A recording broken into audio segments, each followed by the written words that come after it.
7h34, nós estamos de volta com o Manhã no Ar e as principais notícias do dia. E agora tem um convite para você, o convite que a Micaele me fez ainda há pouco, lá na Rádio Acrítica 93.1 FM, está acontecendo uma mesa redonda para discutir a situação carcerária. E eles estão recebendo sociólogos, representantes de Comissão de Segurança Pública, representantes da Comissão também de Direitos Humanos, enfim. E a gente vai para lá agora acompanhar um pouquinho do que está sendo discutido na Rádio Acrítica ao vivo. A comissão vai se reunir extraordinariamente para tratar esse assunto.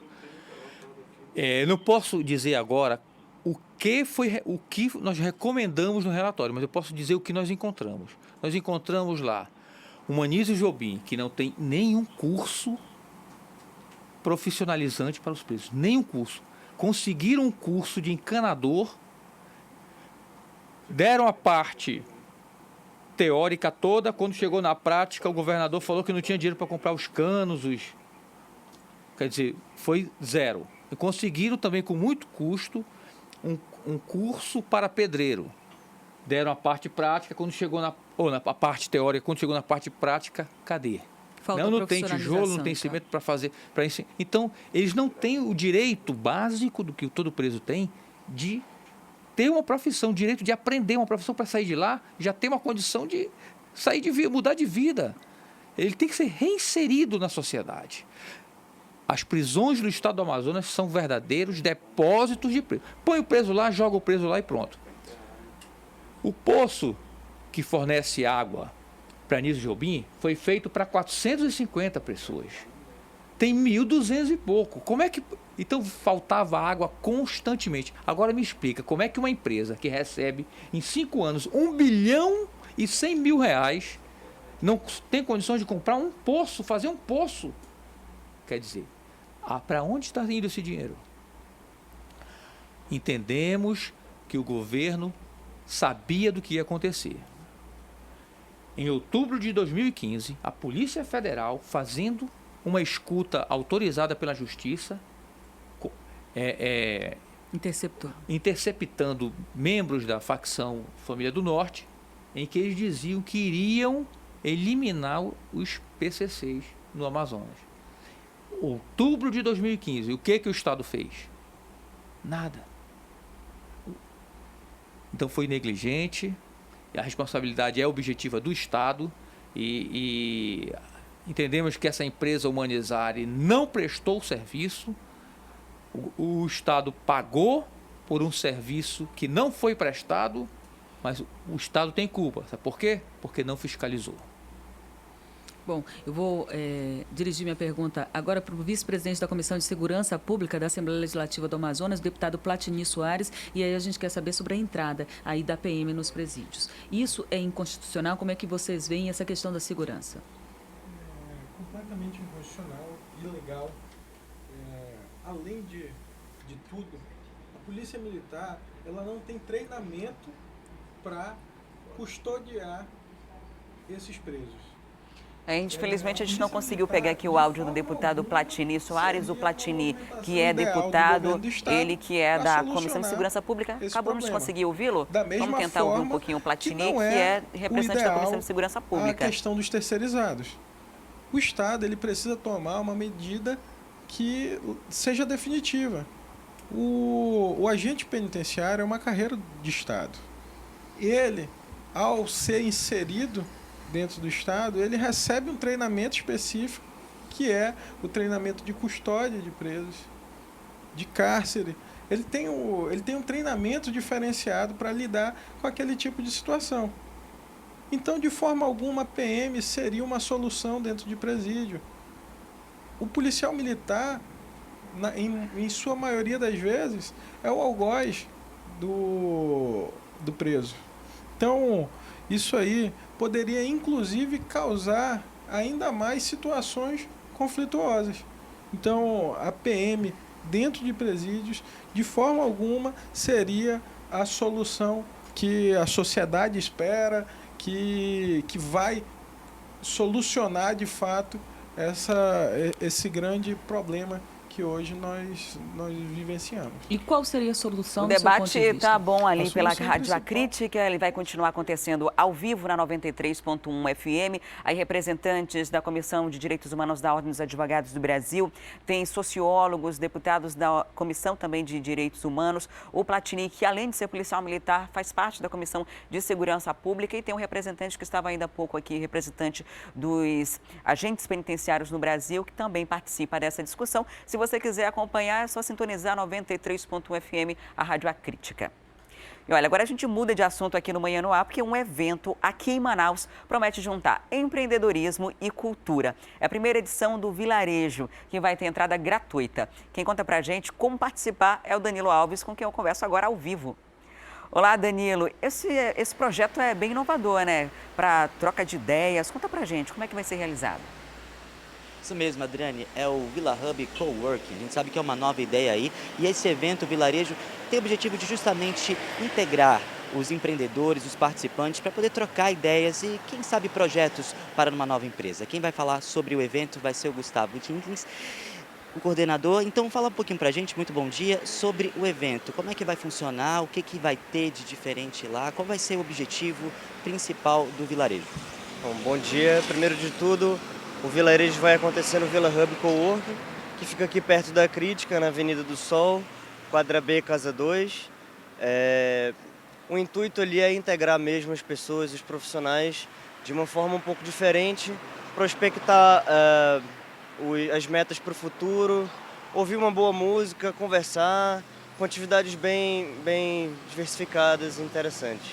A gente viu aqui que existe uma lista de atrações, além das atrações musicais, música, bebida, food trucks, food bikes, tem também uma biblioteca humana. Como é que vai funcionar esses contadores de histórias? Isso.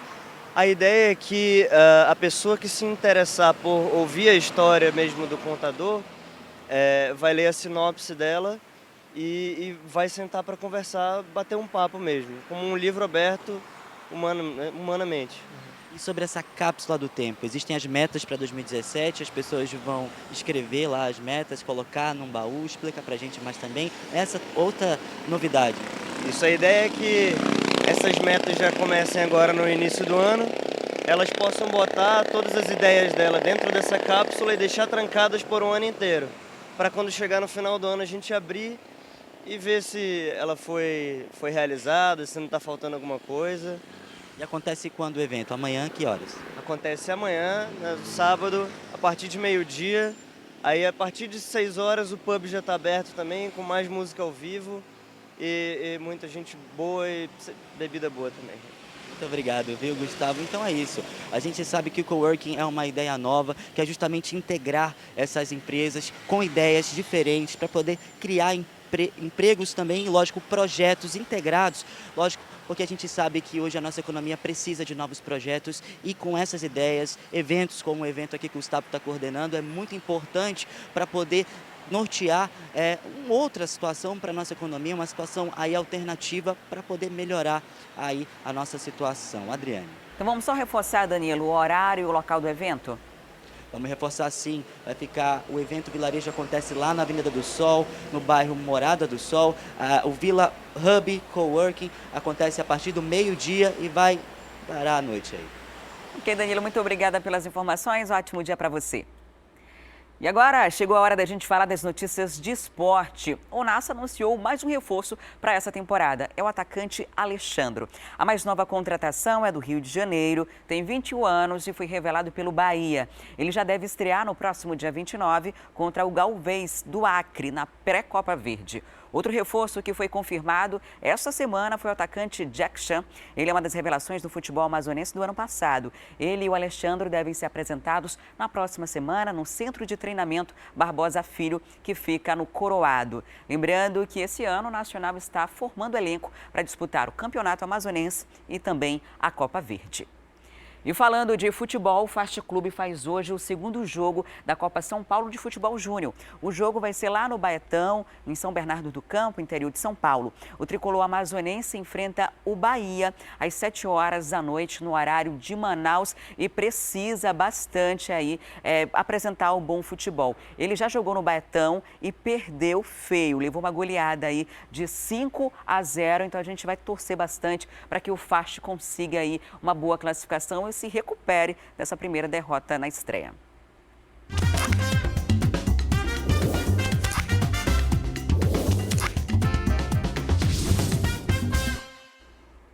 E no nosso quadro Roteiro do Dia, você vai conhecer mais sobre um esporte que é pouco conhecido no país. E aqui em Manaus, só existe um lugar para praticar essa atividade. É o tiro esportivo, que exige do jogador muita concentração e mira. Confira na reportagem de Amanda Amorim e Ivone Oliveira. E aí, já sabe o que fazer nessas férias? Que tal começar acertando em cheio na diversão?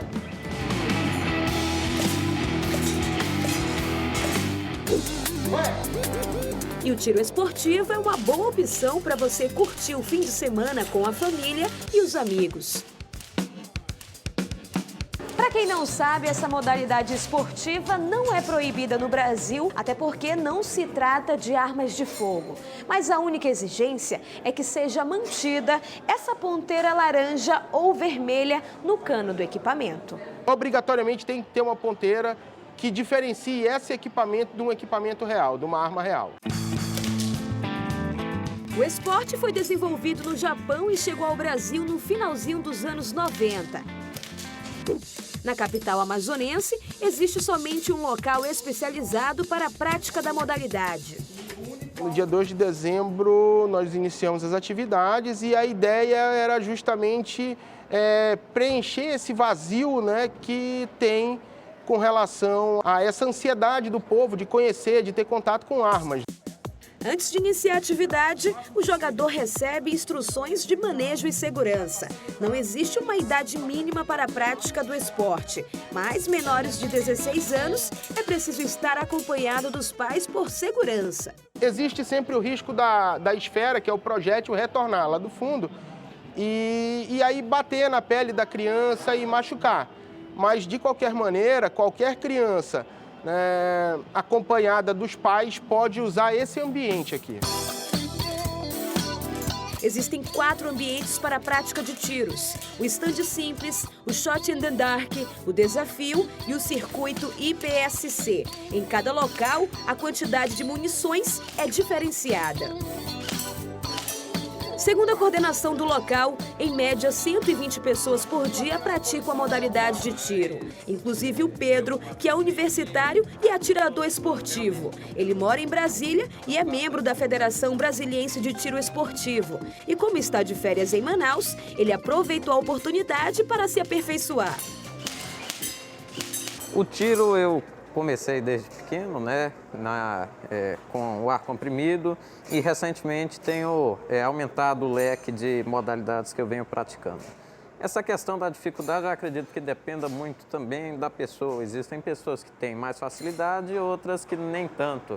Então, com o tempo, eu acho que mesmo aquelas que não começam com tanta habilidade, têm a oportunidade de se aperfeiçoar com o treinamento.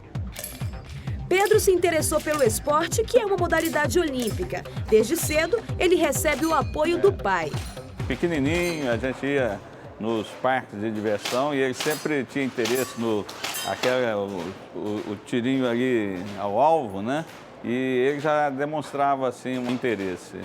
Agora a gente está numa sala mais exclusiva, onde funciona um confronto entre 2 pessoas. A Pamela ela é supervisora e vai explicar basicamente como é que funciona esse jogo, Pamela. Exatamente. Bom, aqui é o desafio, né?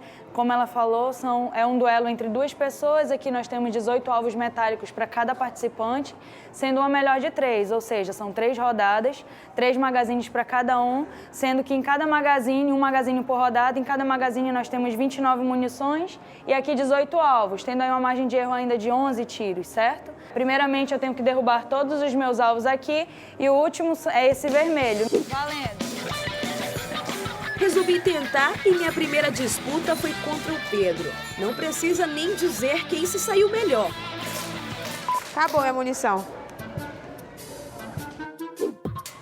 Mas eu também não fui tão mal.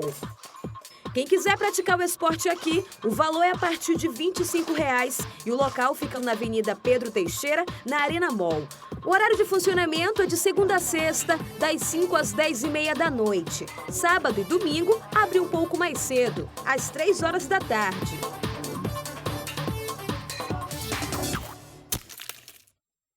Até que a Amanda leva jeito, né? Bem bacana aí o tiro esportivo, uma prática que está ganhando cada vez mais adeptos aqui. E é uma oportunidade para você se distrair, brincar aí com a família durante esse fim de semana, como a gente mostra toda sexta-feira no nosso quadro Roteiro do Dia. E um abrigo que atende crianças em situação de risco social realiza no próximo domingo o FanFest Esporte Solidário. O evento vai arrecadar verba para ajudar a instituição. E nós vamos conferir agora na reportagem como a gente pode ajudar. São 48 crianças que foram retiradas do poder familiar por meio da justiça e que estavam sendo vítimas de violência e que foram trazidas para cá para o abrigo Coração do Pai, que hoje tenta oferecer a essas crianças toda a estrutura de um lar, de uma família. O abrigo hoje conta com a colaboração, o apoio de 32 profissionais que tentam desempenhar esse papel da melhor forma possível.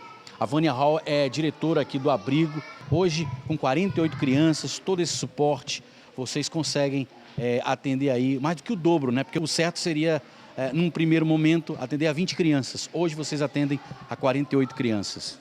Isso, exatamente. É o nosso prazer estar junto com essas crianças. Aprendemos muito mais com eles do que eles conosco.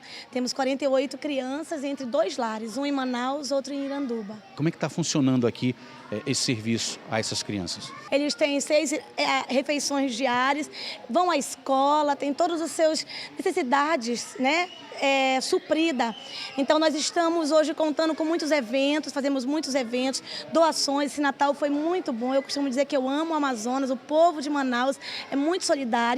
Contamos também com uma parceria da SEAS e o FPS.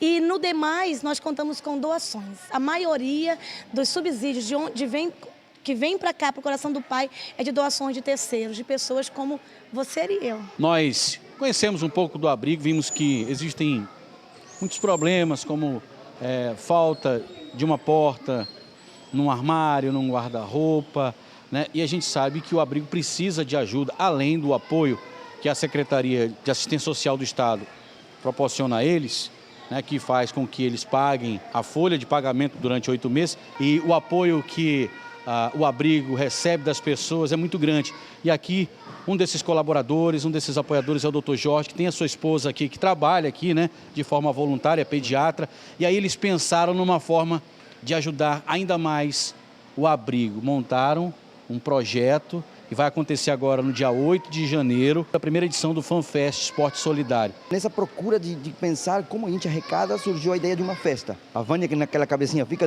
rodando, diz, vamos fazer uma festa de esportes diferentes.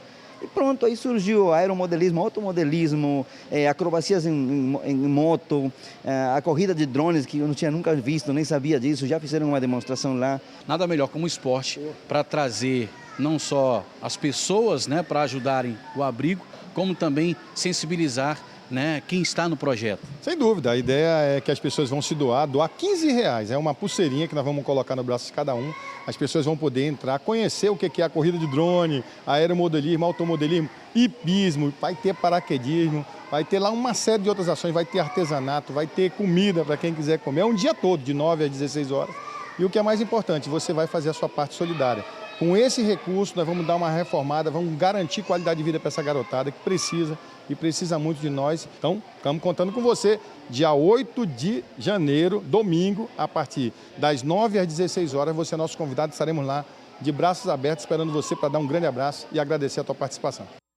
Uma ótima oportunidade de ajudar o próximo, né? E olha, agora a gente tem uma última informação. Nesse exato momento, a gente recebe a confirmação que há uma revista no Complexo Penitenciário Anísio Jobim, que funciona lá no quilômetro 8 da BR-174, presídio onde aconteceu o massacre no último domingo. E as autoridades estão tentando encontrar se ainda há armas por ali, porque no dia a gente sabe que tinha bastante. A exemplo do que foi feito ontem lá no Puraquequara, a unidade prisional que funciona na zona leste da cidade foi revistada ontem. Essa revista começou na manhã e foi até cerca de 3 horas da tarde. Todos os detentos foram analisados, inspecionados ali e encontraram muita droga e também várias armas brancas e estoque. Então, essa mesma revista que durou horas ontem lá no Puraquequara, olha a quantidade de celular e de droga que foi encontrado por lá e muitas armas, né? Inclusive essa arma de fogo. A gente vai continuar acompanhando essa questão porque hoje a revista está acontecendo lá no Complexo Penitenciário Anísio Jobim.